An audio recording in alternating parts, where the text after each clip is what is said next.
Okay, നിങ്ങൾ ഇത്രയും പേർക്ക് ജോയിൻ ചെയ്യാൻ പറ്റും. ക്ലാസ് തീർന്നല്ലായിരുന്നു, അത് വീണ്ടും വീണ്ടും കണക്ഷന്റെ പ്രോബ്ലം കൊണ്ട് അത് കട്ടായി.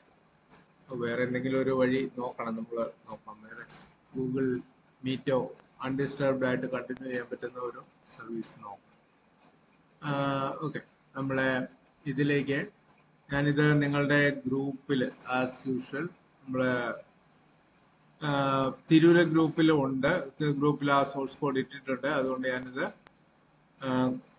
ഇവരുടെ കോഴിക്കോടുകാരുടെ ഗ്രൂപ്പിൽ ആ കോഡ് സോഴ്സ് കോഡ് ഇട്ടിട്ടുണ്ട്. അപ്പൊ ഏറ്റവും സിമ്പിൾ ആയിട്ടുള്ള പ്രോഗ്രാമാണ് അത്. നിങ്ങളുടെ ട്യൂട്ടറിന്റെ സഹായത്തോടെ നിങ്ങൾ ഒന്ന് എഡിറ്റ് ചെയ്ത് റൺ ചെയ്ത് അതിന്റെ ഔട്ട്പുട്ട് കാണുക.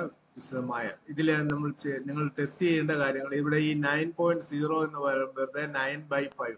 ഞാനിവിടെ ഫംഗ്ഷൻ എഴുതിയപ്പോൾ 9/5 എന്ന് എഴുതിയിട്ടുള്ളൂ. അപ്പൊ അങ്ങനെ ഒന്ന് മാറ്റി എഴുതിയിട്ടൊന്ന് ഇത് കമ്പയർ ചെയ്ത് നോക്കണം. 9.0 എഴുതിയിട്ടുണ്ട്, 5.0. അതിലൊരു രഹസ്യമുണ്ട്, അതിലൊരു കാര്യമുണ്ട്. ഇത് വെറുതെ 9/5 എന്ന് എഴുതിയാൽ എന്ത് സംഭവിക്കും എന്നുള്ളത് ഒരു എക്സ്പെരിമെന്റ് ആയിട്ട് റൺ ചെയ്ത് നോക്കി കാണുക. അതിനുശേഷം ഇത് എന്താണ് സംഭവിക്കുന്നത് എന്നുള്ളത് മനസ്സിലാക്കുക. അവിടെ ഒരു ഫ്ലോട്ടിംഗ് പോയിന്റ് എന്താണ്, ഇൻഡിജർ എന്താണെന്നുള്ള വേരിയേഷൻ നമുക്ക് മനസ്സിലാവും. അപ്പൊ നേരത്തെ ഞാൻ പറഞ്ഞ data types available in C എന്ന് പറയുന്നത് ഞാനൊരു ഒരു ക്ലാസ്സിൽ എടുത്തിരുന്നു. അതിന്റെ ഒരു വീഡിയോയും കൂടി ഇട്ടുതരാം. അതുകൂടി ഒന്ന് നോക്കി മനസ്സിലാക്കിയിട്ട് കൂടുതലായിട്ടുള്ള കാര്യങ്ങളിലേക്ക് പോവുക. അപ്പൊ ഇന്ന് നമുക്കിവിടെ നിർത്താം. നമുക്കിനി അടുത്ത ദിവസം കണ്ടിന്യൂ ചെയ്ത് പോകാം. നമ്മള് 2 ദിവസം മിസ്സായതുകൊണ്ട് ഞാൻ നിങ്ങളുടെ ഒരു പ്രിവിലേജ് എടുക്കുകയാണ്. പറ്റുമെങ്കിൽ